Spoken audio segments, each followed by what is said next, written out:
L-intervista se tiġi mwassla lilkom minn Beauty Wisdom tal-Fgura u Lily's Health and Beauty.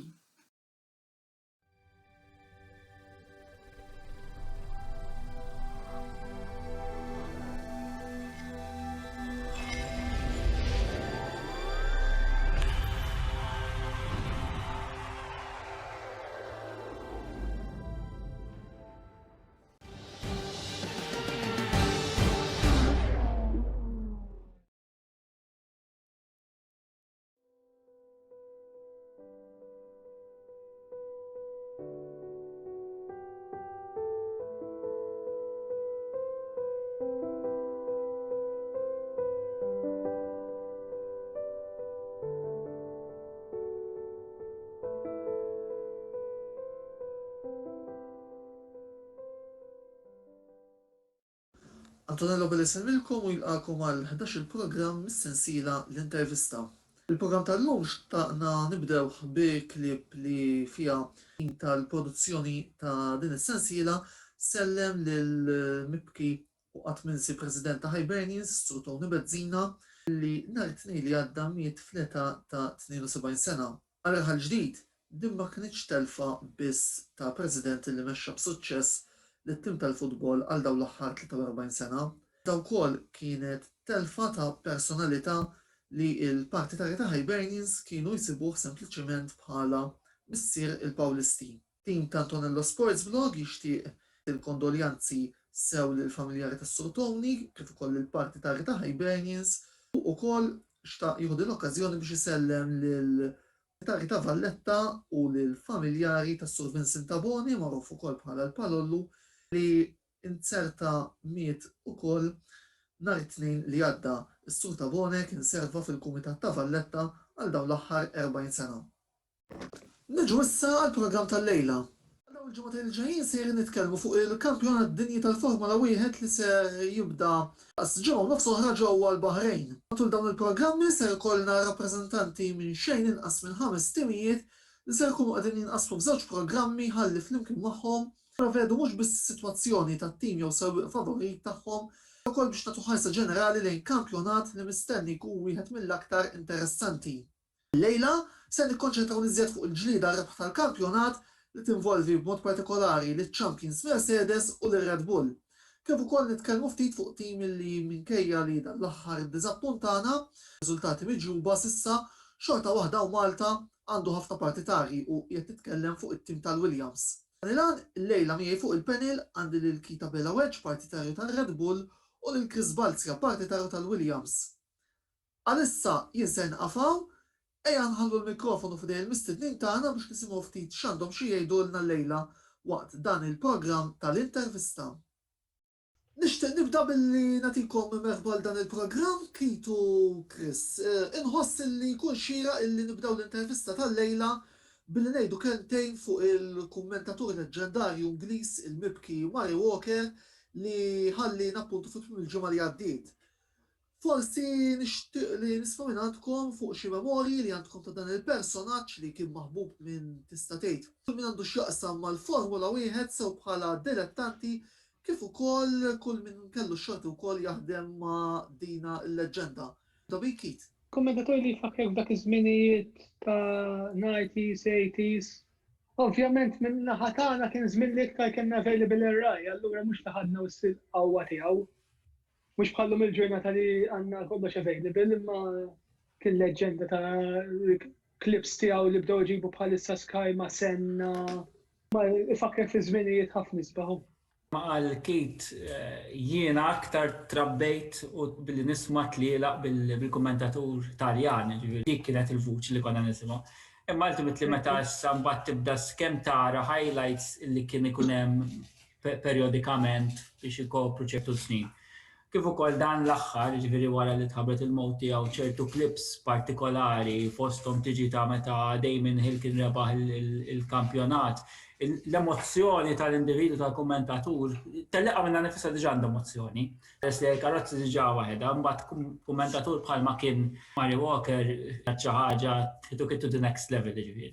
Fil-fatt bħalkom ukoll trabbejna fi żmien fejn konna nisimgħu l-kummentarju jew fuq ir-Rai jew fuq l-istazzjonijiet tal-medja se kemm żmien ukoll fejn kellna x-xorti illi nisimgħu il-tlielaq bil-lingwa Maltija permezz tad-duo George Micallef u Pierre Vella li nixtieq insellem biss ukoll kell xorti li sew nara klips kif ukoll naqra il-ktieb l-autobiografija ta' Murray Walker u nista' nassigurakom illi anki tara xi kummentarji tiegħu Walker kien dak il-bnien li kien iddaħlek fit-tellieqa u żewġ personalitajiet li verament kienu għall-qalb dan il-kummentatur kienu Nigel Mansell u personalità li semma Chris Balz qed nirreferu għall-kbir Damon Hill illi anki ir-rebħiet ta' Mansell fit-92 u ta' Damon fis-96 l-emozzjoni ta' kemm Walker kien għal-qalbu illi dawn iż-żewġ sewwieqa leġendarji Ingliżi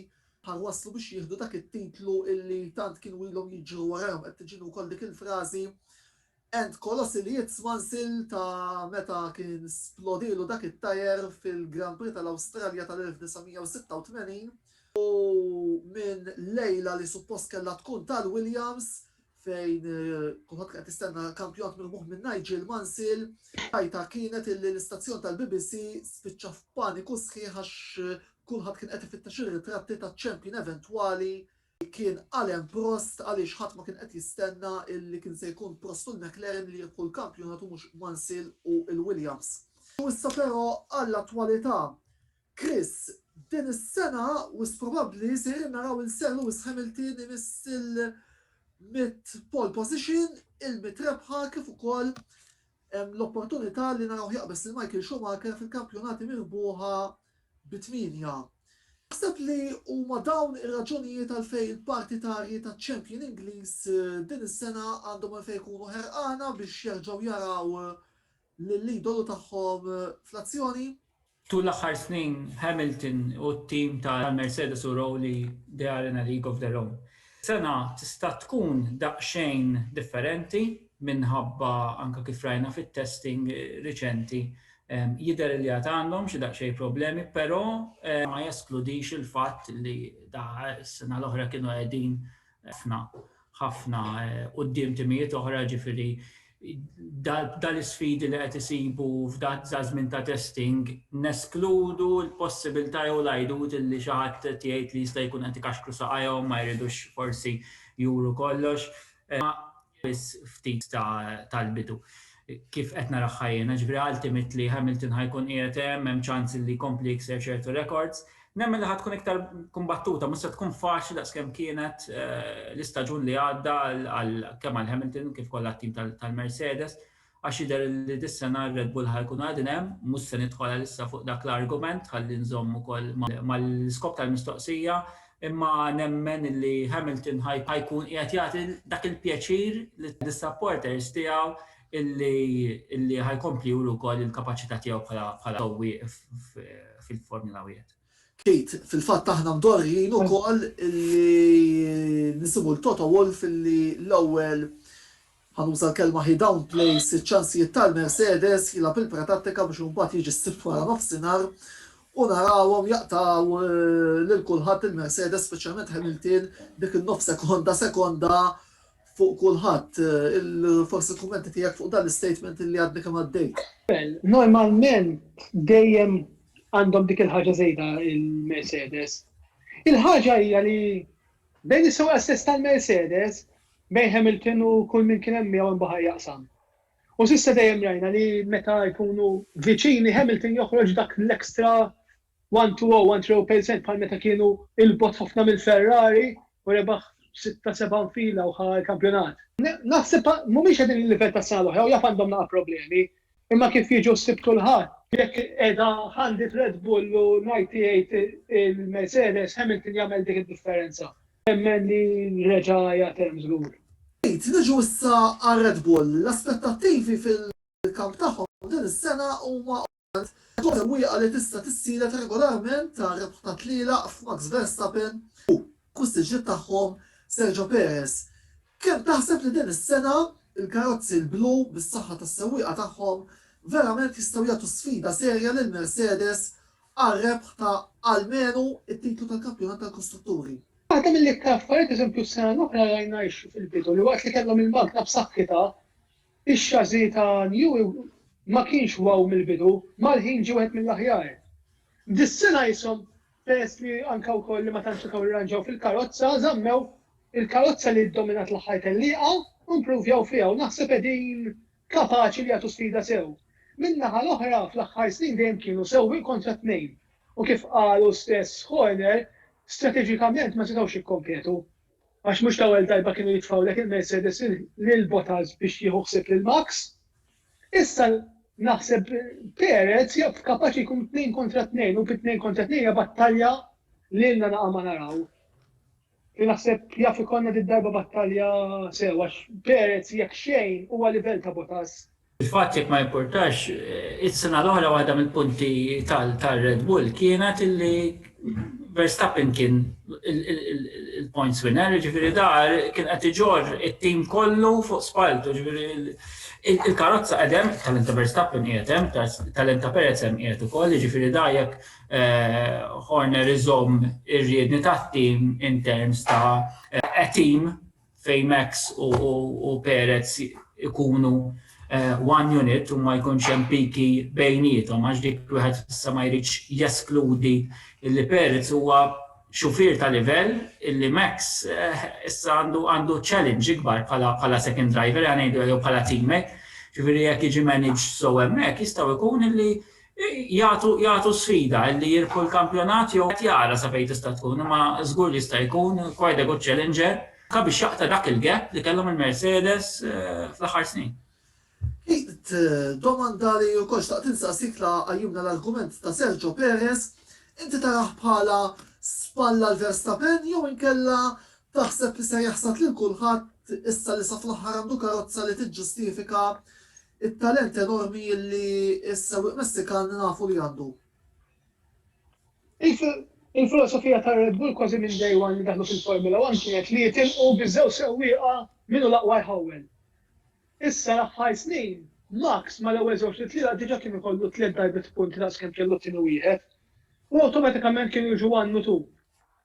Did-darba nemmen li jekk fl-ewwel ftit tliela se jibqgħu ras imbra speċjalment jekk se jkunu tiċċellenġew sew 2 kontra 2, se jħallihom jiġġieldu għal rashom. U nemmen li Perez kapaċi jekk mill-ewwel telli jaqbad fil-karozza kapaċi jkun spinta tajba. Il-Williams li ġustattim li żommija u inti din is-sena kellhom diversi bitliet radikali fit-tmexxija tagħhom fejn fost l-oħrajn issa tfaċċaw Jost Capito li rebaħ diversi kampjonati tar-rally bħala kap eżekuttiv u ċempjon tad-dinja tal-2009 Jenson Button bħala l-konsulent tat-tim li miegħu ukoll il-sewwieq Ingliż kien iddebutta fil-Formula 1 lura fis-sena 2000. Kemm taħseb li l-esperjenza ta' dawn it-tnejn sertejn lil Williams jiċċaqilqu mill-qiegħ tal-klassifika li sfortunatament okkupajtu matul dawn l-aħħar sentejn. Riba dik il-mistoqsija hija li kieku l-Williams ikunu qegħdin ma ta' quddiem mill-ewwel tlielaq tal-kampjonat il-ġdid. Però ovvjament ir-realtà ħadd tkun differenti minn hekk. Kollu huwa promettenti ħafna li bit-tmexxija ġdida li hemm leadership, strateġija biex jinbidlu ċertu key roles u jitlu key people fil-post. Ovvjament Jost Capito u Jenson Button m'għandhomx il-bakketta maġika għalhekk qed ngħid li ħatkun sena oħra diffiċli, però tista' tkun is-sena ta' tranzizzjoni. Ma ninsowx li dis-sena hija l-aħħar sena bir-regoli li hemm bħalissa ġbir minn 2022 tista' tkun se tkun a game changer għal ħafna timijiet u naħseb illi it-change in ownership u change in management naħseb illi ġi f'mument tajjeb.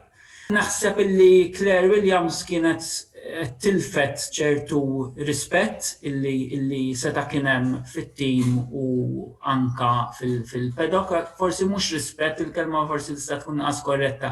Naħseb jiena il-leadership jew direction ovvjament minħabba l-ammont ta' kritika li kellha fuqha.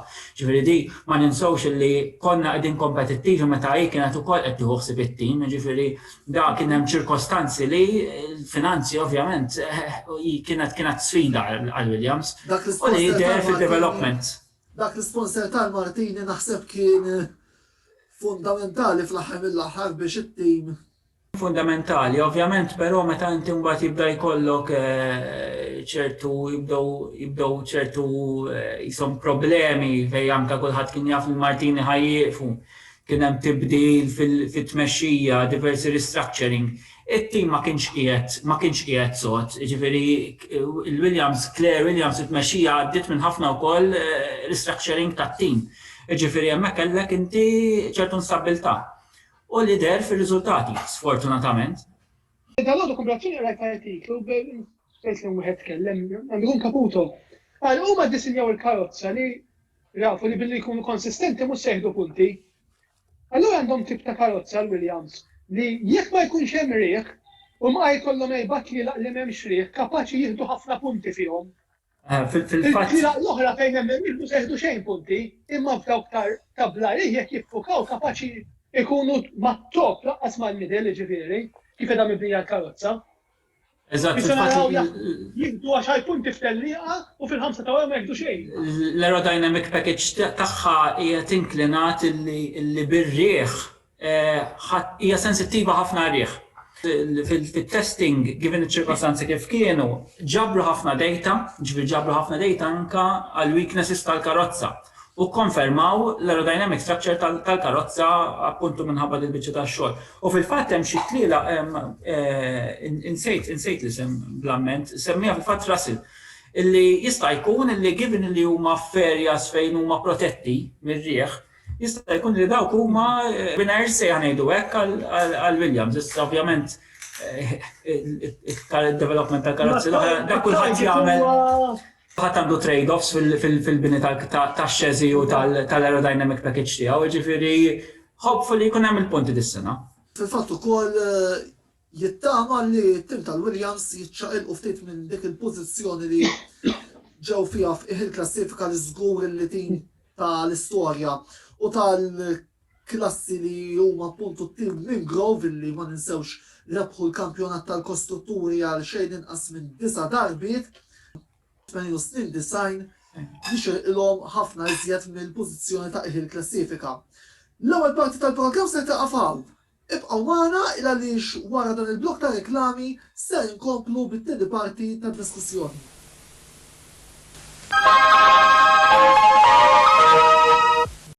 Beauty Wisdom tal-Fgura għal aħjar prodotti u servizzi ta' żbuħija. Tistgħu tixtru l-prodotti tagħna mill-kumdita ta' darkom u nibagħtuhomkom permezz ta' servizz ta' Bolt Food. Jekk inti minn nofsinhar ta' Malta, tista' tagħmel l-ordni tiegħek direttament fuq il-paġna tagħna ta' Facebook jew inkella fuq in-numru 7753 3435 fuq WhatsApp.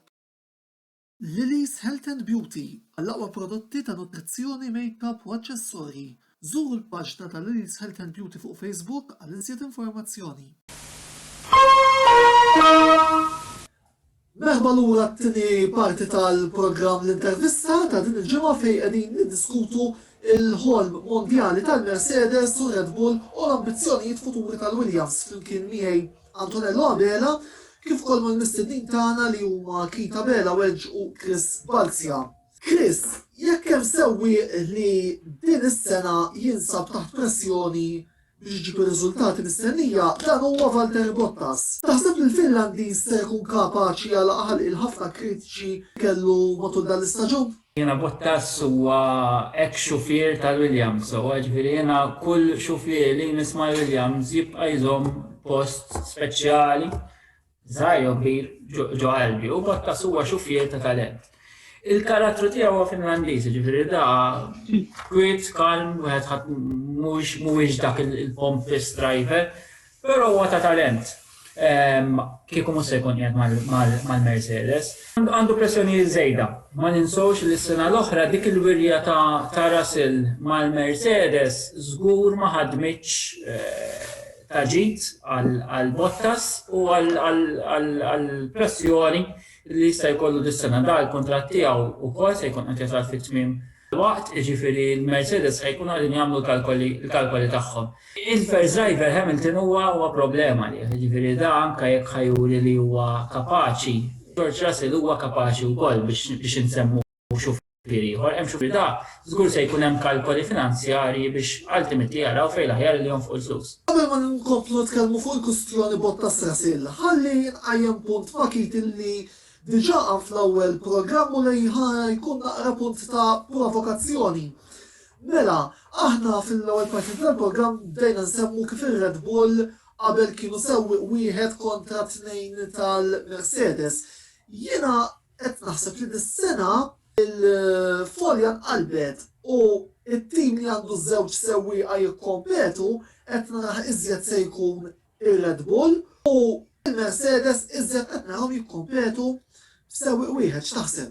Le, jiena il-Bottas naħli huwa sewwieq konsistenti. Meta ttieħ l-aqwa karozza li hemm dejjem se jkollek mal-ewwel żewġ fil-liej. Allura by default isuq min isuq ma' Hamilton qed jiċċellenġja għax għandu karozza supercar. Allura dejjem għandhom tnejn.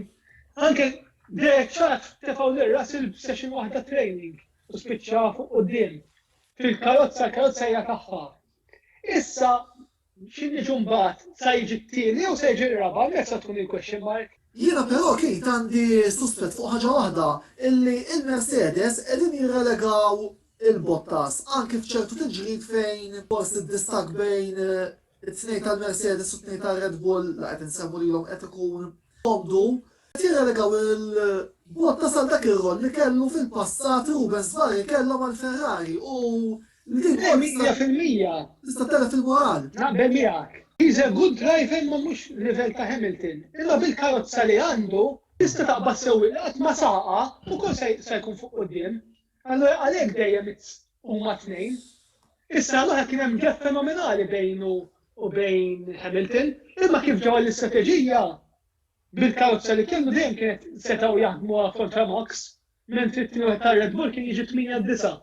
Bil-karozza li għandu dejjem se jkun mal-ewwel żewġ fil-lier. Issa il-punt kif għad l-ewwel, it-tieni jew ir-raba se jkun. Jekk it-tieni il-Mercedes se jħarbu bil-kampjonat, jekk ir-raba Red Bull huma favoriti. Minnaħa l-oħra diġà qajjimt il-punt fid-domanda ta' qabel, jekk Bottas ifalli din is-sena, mhux qed neskludi li ġewwa magħruf il-bniedem illi se jieħu post appuntu sewwieq Finlandis mal-Mercedes li huwa George Russell, wieħed mis-sewwieqa tagħkom. Xtaqt nisma' fuq din l-osservazzjoni u mbagħad għandi osservazzjoni ulterjuri x'nagħmel mod speċjali lilek għal x'tinvolvi wkoll it-tim tal-Williams. Fehman Tonello, jiena nixtieq illi l-attim li tħares sabiex jibda jirbaħ aktar punti u ultimately ikun qiegħed jikkompeti glori ħaq il-mitli u ma tanaqsik ma ta' quddiem trid ċertu stabbiltà fil-driver line. Matul l-aħħar snin sfortunatament minħabba l-ixxu tal-finanzi, it-tim tal-Williams dejjem kien qed ifittex dawk id-drivers li jistgħu jrendu naqa' cash tajjeb it-tim. Il-kwalità forsi dak iż-żmien mhux illi kienet dik li nemmen li George Russell nixtiequ li jibqa' magħna, jibqa' mal-Williams. Il-pressures huma kbar li u t-tentazzjonijiet huma kbar li da ma jibqax, ovvjament minħabba ma ninsawx Russell ukoll huwa misluf Williams. Għax da ultimately huwa parti mill-development, driver development tal-Mercedes. Jiġifieri dak anke fejn jidħlu l-partnerships ħabba il-magna u dawn l-affarijiet wkoll affarijiet kummerċjali għal-żewġ timijiet. Imma huwa benefiċċju għal-Williams, jiġifieri t-tama li kieku jirnexxielu jagħmel iktar żmien given li nagħtuh karozza kompetittiva. X'imbagħad ultimately inutli għandek xufier ta' talent illi wera li huwa kapaċi illi jkun qiegħed ma' tim li ultimately mhux qed jikkompeti, jiġifieri f'dak il-każ għalhekk it-tentazzjoni hija kbira li għal Russell imur ma' Mercedes u forsi jiġi rerouted xi tim ieħor da ma nafux jekk se jkun hemm ukoll aktar Mercedes engine teams illi forsi Russell jista' jgħaddi għandu. Ma ninsewx li l-Mercedes żewġ seats għandhom available għal 2022. Jiġifieri l-battalja hija ħafna iktar milli ġast għandek is-sitta Bottas biss. Ħadd ma jafsa jagħmel Hamilton għadu. U l-affirma sena sinjali qed jaħsibha li hu stess għadu ma jafx, għax qatt ma affirma sena dejjem tlieta minn tal-inqas. Eżatt. U dejjem ma jridux ninsew iċ-changes li ħajkun hemm ta' 2022, ġifieri x-xufier Hamilton ma naħsibx li huwa dak it-tip ta' xufier illi irid joħroġ mill-isport ħanidu diġà qed naqtaw il-karriera sewwa. Imma mhuwiex dak it-tip ta' xufier illi ħajoħroġ mill-isport on a low. Ġifieri Hamilton ħajġi joħroġ bħala world champion ħanidu se jagħmel kalkoli tiegħu sew. Minnaħa l-oħra dejjem kien xufier però illi challenge tafa u wara kapaċità tiegħu through challenges li daħal għalihom. Il-provokazzjoni li kont se nagħmel se nirdoppjaw se ngħidilkom il għaliex. Mela, Chris, jien għandi frasi illi sa minn dis-sena jekk Bottas jiżgarra Russell jaf jħodlu postu saħansitra minn dis-sena. Minnaħa l-oħra, Kate, hemm ukoll diversi xnijat li mhux l-ewwel darba qarbu lil Max Verstappen mat-tim tal-Mercedes appuntu. Tgħid forsi ħanaraw xi line-up Verstappen Russell fl-2022? L-ewwel provokazzjoni ma naħsibx li se jkun il-każ, ġifieri sakemm ma jinqala xi ħaġa stratosferika, naħseb jiena l-Mercedes imbagħad huwa tim li għandu ċertu għallim ħajħu ħsieb l-image. Laħas jekk Red Bull jitfawhom tant pressjoni lil Mercedes li se jkun hemm riskju li jitilfu l-kampjonat? Nemmen li lejna. Ma naħsibx li se jkun il-każ. Tajjeb, ultimately inti jekk imbagħad tispiċċa hemm ħafna fatturi xtieħu ħsieb għax inti mbagħad dawn dat-tim mhux se jagħmel kieku se jagħmel dis-sena u jrid jirbaħ apposta kollox imbagħad se joħroġ mill-isport. Hemmhekk forsi wieħed jista' jgħid li the end justifies the means ħadu hard decisions u da ma xorta it-segembelu. Da ma ninsawx li Russell is-sena l-oħra kellu tellieqa waħda. So ejja ma nidħlux fit-talent tax-xufier. Talent kulħadd jaf li għandu. Imma da kien qiegħed hemm daħal intefa' f'karozza li hija tal-World Champion, sewwa, ġiet adattata għalih fil-iqsar żmien possibbli. U saqa sow, ġifiri, damma inti tittara l-race weekend kollha matul il-ġimgħa, ġifiri, hemm ħafna affarijiet. Ma naħsibx li l-Mercedes se jagħmlu dik il-mossa. Ovvjament imbagħad Wolf u t-tim jaraw huma x'inhu l-għajar, ma jiena ma neskludi li ħanaraw xi ħaġa ta' dak it-tip minn il-Mercedes. Jew ukoll ħasra nagħmel ukoll parenti li stedinna partitarju tal-Mercedes iżda sfortunatament ma setax jingħaqad magħna minħabba impenji ta' xogħol għax kieku kienet tkun ukoll ġusta li nisimgħu il-qampjena ta' tim ta' champions tad-dinja. Kejt, rigward il-provokazzjoni l-oħra li tfajt, Verstappen Russell. L-ewwel ħaġa, ġastajxa, jiena Russell Bottas my gut feeling u jilu mis-sena l-oħra l-sena li ħanrawhom bil-maqlub. Bottas jerġa' lura mal-Williams u Russell mal-Mercedes. Imma dik dis-sena żgur ma jagħmlu għax kif qatt l-ewwel bil-karozza li għandhom dejjem se jkun top four. Naħa ta' Max, min jgħid li għandu klawżola fil-kuntratt min jgħid li m'għandux u stess qatt ma ċaħatu laqqas ikkonferma. Jiġifieri hemm ħafna question marks. Tajba jkun mal-Mercedes jekk jibqgħu dominanti iva. Ma m'għandek l-ebda garanzija li wara 2022 huma se jibqgħu dominanti. Hemm ħafna question marks il-kuntratt ħadd ma jafu ta' Max u he made it a point li ħadd ma jkun jafu. Żgur ħaġa li ċerta li dan se jkun l-aħħar staġun tal-Honda b'mod uffiċjali fil-Formula 1. Kemm taħseb illi l-input tal-fornituri Ġappuniżi se jgħin lir-Red Bull fil-ġlieda tal-kampjonat? Kif ukoll għaliex tajjeb li nsemmuhom jistgħu jgħinu lill-Alfa Tauri jidħol f'dik il-gwerra li se jkun hemm din is-sena wara l-Mercedes u Red Bull. Considering li huma qalu li l-updates li kellhom pjanati għal 21 u 22 tefhom kollha dis-sena, rajnihom huma f'saqthithom. Rajna li tefgħu lil Tsunoda mal-Alfa Tauri u jidher li huwa sewwi s'issa miftit li huwa kapaċi, x'intefgħu all out iż-żewġ karozzi ġew wiżviċin ir-Red Bull. Fi ma nħodis sorpriża li d-darba l-Alfa Tauri bżew sewwi ġibu l-punti għax l-istess bħal Red Bull sena sewwi wieħed kien iġib il-punti. Id-darba ikollhom tnejn iġibu l-punti day challenge lill-midfield teams. Parentesi wkoll fuq il-battalja għat-tielet post tal-kampjonat tal-kostrutturi se jkollna programm dettaljat il-ġimgħa d-dieħla għaldaqstant dejjem segwu l-intervista wkoll Antonello Sports Blog għal informazzjoni fuq il-programm tal-ġimgħa d-dieħla. Kif semma l-Sunoda, Chris, ħaniġu wkoll nibdew niżlin naqra lejn iż-żona tagħkom. Impressjonak xejn fit-testijiet li hemm il-ġimgħa li għaddiet id-debuttant Ġappuniż ser suq ma' Pierre Gasly. Iva, il-debut tiegħu kien wieħed tajjeb kellu daqsxejn episodji wkoll, ġifieri ma wieħed jistennihom da għadu qed jidħol fid-dinja tal-Formula 1. Jidher li ħajkun hemm rookies interessanti lejn inħarsu dis-sena. Ġifieri hemm introduzzjoni tajba u hija healthy għall-isports. U healthy wkoll li tara teams li bħalmu mal-Alfa Tauri li jidher li qegħdin jibnu fuq dak li irnexxilhom jakkwistaw is-sena l-oħra, anke fosthom rebħa li kienet sorpriża biex nużaw dik il-frażi, illi dis-sena jidher li reġa' komplow jibnu fuq ta' sena l-oħra u jistgħu jkunu a solid midfield pack.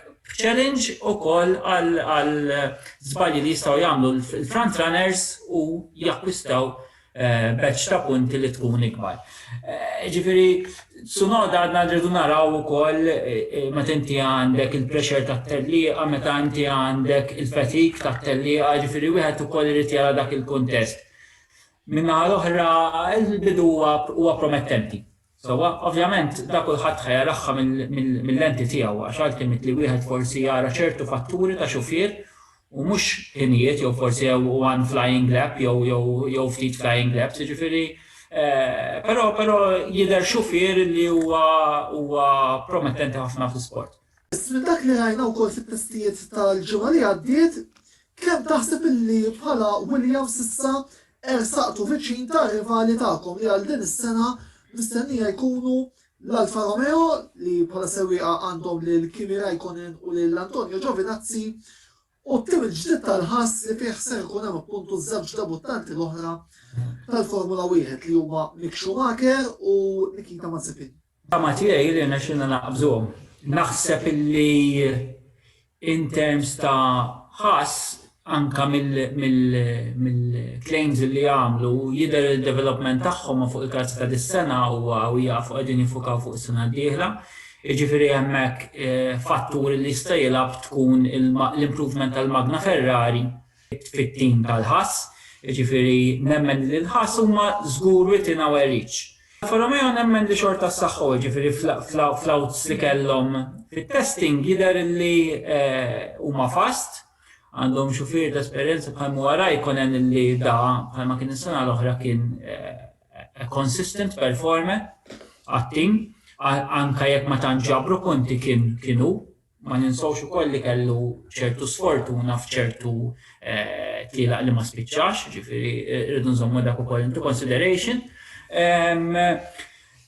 Naħseb xorta ħad tkun diffiċli, ġifieri mit-testing li sar s'issa jidher l-improvjajna anke kien hemm graf ta' bejn il-qualification time tas-sena l-oħra u r-racing u testing time ta' dis-sena jidher li naqqasna, ġifieri dal-element tad-downforce ma tantx affett, anzi pjuttost ħadem favur it-tim tal-Williams meta kumparat ma' timijiet oħra. Però ovvjament wieħed irid jara kundizzjonijiet, jiġifieri bħalma semmejna fil-bidu l-intervista, il-karozza l-aerodynamic setting tagħha huwa wieħed partikolari, forsi iktar minn ta' timijiet oħra, ġifieri da rieħ huwa għal kulħadd l-istess, ġifieri. Però ovvjament l-aerodynamic setup huwa dejjem differenti u hemmhekk fejn wieħed irid jara. Nemmen illi bħalma sena l-oħra tim wasalna blatifi darbtej 11 post u kien hemm mumenti ta' sfortuna għal Russell. Nemmen illi dis-sena ħankunu qegħdin niġbru l-punti. Illi nerġgħu mal-midfield pack naħseb diffiċli. It-tama li naqbżu l-Alfa u l-ħass ġifieri. Rajt it-tinisewwieq tagħkom ukoll Nicolas Latifi forsi sa fil-qosor rigward x'qiegħed tistenna minn dan is-sewwieq wara l-ewwel staġun fejn qiegħed ngħidu hekk. Kien kemm xejn diżappuntanti. Iva, fil-fatt għalhekk qedlek illi meta tikkunsidra li Latifi ġie 11 il-post is-sena li għaddiet kellu darbtejn mister żball. Wieħed jista' jgħid li dis-sena jista' jkun aħjar. Jiġifieri dik kienet l-ewwel sena tiegħu ma ninsowx ukoll wieħed ma jistax jeskludi l-fatt li rebaħ Racing Seat ukoll minħabba l-backing finanzjarju tiegħu. Once again, mhux qed innaqqas mill-mertu ta' talent tal-individwu għax imbagħad xorta mhix faċli li jirnexxilek tagħmel it-tellieqa kollha. Il-limitazzjoni tal-karozza qegħdin hemm, jiġifieri da anke jekk ikun tfajna lil Hamilton fil-Williams kien ikun diffiċli li xorta jintrebħu xi punti. Ġifieri l-affarijiet wieħed irid jieħodhom ukoll fil-kuntest. Però nħoss li Latifi dis-sena ħajkun qed he will up his game li juri dak li kapaċi jagħmel. Ma ninsawx però li l-grid huwa diġà mimli b'xufiera li huma ta' talent. Ġifieri li tispiċċa l barra mill-ewwel 10 ma jfissirx għax inti ħażin. Għax jekk inti wieħed jibda jħares lej it-tim tal-Ferrari, it-tim tal-McLaren, it-tim tal-Mercedes, dak diġà semmejna u l-Red Bull, tal-laqas diġà semmejna 8 xufiera li kollha nafu t-talent tagħhom. Ma tridx però tispiċċa daqshekk distanti mit-teammate tiegħu fil-fatt anke f'xi provi ta' kwalifikazzjoni rajna distan kbir bejn Russell u Latifi fejn ġieli Russell jikkwalifika t-tieni sessjoni tal-provi u Latifi li xorta baqa' l-aħħar. Fil-fatt dik hija waħda mit-tamiet li dis-sena jkun aħjar. Però ma ninsawx ukoll li kien hemm ċirkostanzi fejn ċertu upgrades kienu qegħdin ikunu fuq il-karozza ta' Russell u mhux fuq ta' Latifi. Jiġifieri wieħed irid jieħu dawk ukoll into consideration. Madankollu il-qualifying hija waħda mill-measures ta' improvements tax-xufier. Jew ngħidu aktar mill-forsi ta' improvement illi ikun qiegħed jikkompeti u jwassal il-karozza fiż-żona tagħha. Tajjeb wisq. Kit, kemm taħseb li r-regoli tal-2022 ser jaffettwaw l-iżvilupp u fuq kollox il-wirijiet li l-karozzi tal-2021 ser juru matul dan il-kampjonat?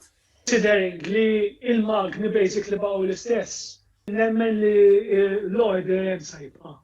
Jaf xi timiet jimprovjaw bħal meta fil-bidu ta' dil-era il-Williams kienu qabel il-Ferrari l-lum il-ġaka din l-aħħar, ma fl-aħħar mill-aħħar il-Magna Mercedes se tibqa' l-Magna Mercedes. Bis-saħħa li għandha. Il-Magna Ferrari twikjaw se tibqa' l-Magna Ferrari.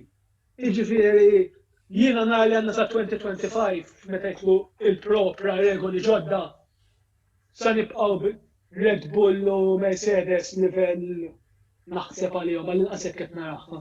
Ħarnet nixtieq illi nuħu naqra round mingħand il-panel fuq il-previżjonijiet tagħkom għal dan l-istaġun. Mela, nibdew bl-ewwel tlieta kif taħsbu li se spiċċaw tal-klassifika tas-sewwieqa.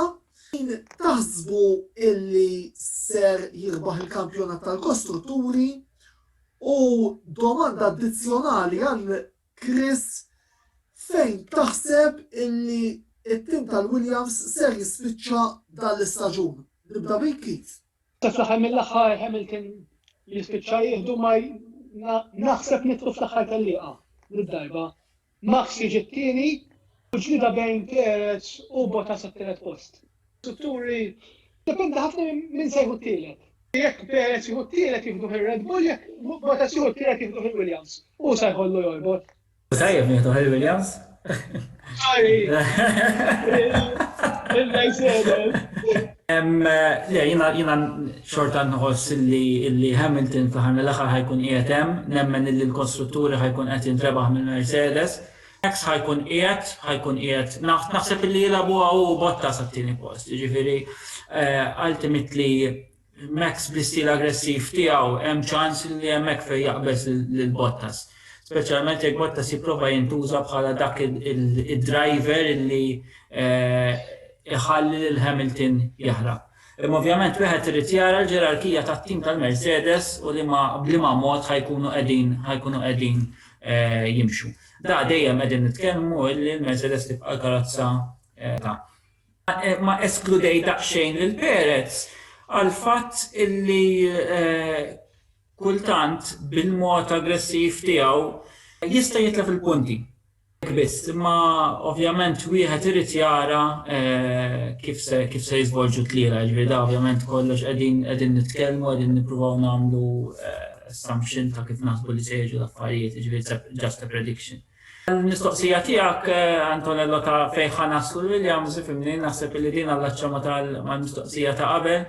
Ovvjament ma nixiex l-aħħar ukoll b'0 punti, ġifieri kieku niġu l-aħħar b'50 punt ma jimportax nkunu qegħdin xi 300 f'dak il-mod, ġifieri li tkun l-aħħar f'dak il-każ huwa relattiv, imma naħseb li b'mod realistiku jew li naqbżu lil ħass jew naqbżu lill-alfa, ġifieri mhux qed nara ħafna iktar bot, it-tielet mill-aħħar, it-tieni mill-aħħar ġifieri dik hija realtà. Once again, l-importanti l-punti at that stage, ġifieri li nibdew konna strong finishes, strong qualifiers, ġifieri għal qasdejjem nkunu nagħmlu l-Q2, idealment iż-żewġ xufiera u fit-tliela performances tajbin punti ngħidu forsi b'mod konsistenti idealment.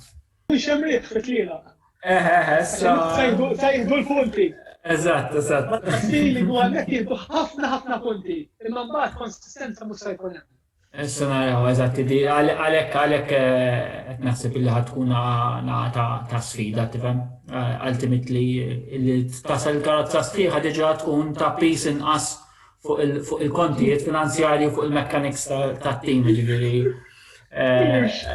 nkunu naqa' kawti fiha l-ħaġa.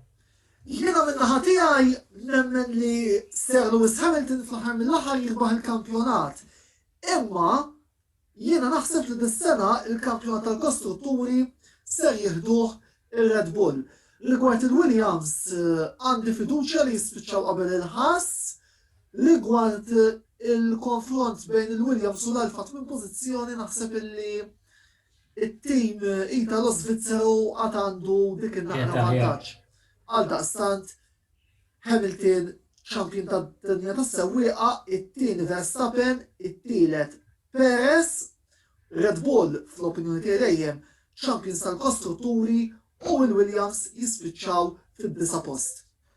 Grazzi lil Pitu lil Chris tal-li attendew għall-programm tal-lum u grazzi wkoll lill-sponsors tagħna li huma Beauty Wisdom tal-Fgura u Lily's Health and Beauty. Il-ġimgħa d-dieħla ser inkomplu nipprevedu l-kampjonat dinji tal-Formula 1 fejn din id-darba sejrin nifukaw fuq dik illi għall-inqas għalija ser tkun il-gwerra għat-tielet post tal-kampjonat tal-kostrutturi wara il-Mercedes u il-Red Bull. Din id-darba ser nkunu qed nitkellmu fuq it-tim il-ġdid tal-Aston Martin kif ukoll fuq żewġ timijiet illi għamlu l-istorja tal-Formula 1 u li hawn Malta nistgħu ngħidu hekk hawn ħafna partitari tagħhom. Qed nirreferi għal McLaren Mercedes u għal Ferrari. Antonello Bella tikom il-komplement tas-serata tajba u jistedinkom biex tkomplu segwu l-kontenut kollu li aħna qegħdin noħorġu fuq il-netwerk ta' Antonello Sports Blog, il-links kollha ssibuhom f'tarf is-sigla finali. Sakemm nerġgħu niltaqgħu saħħit.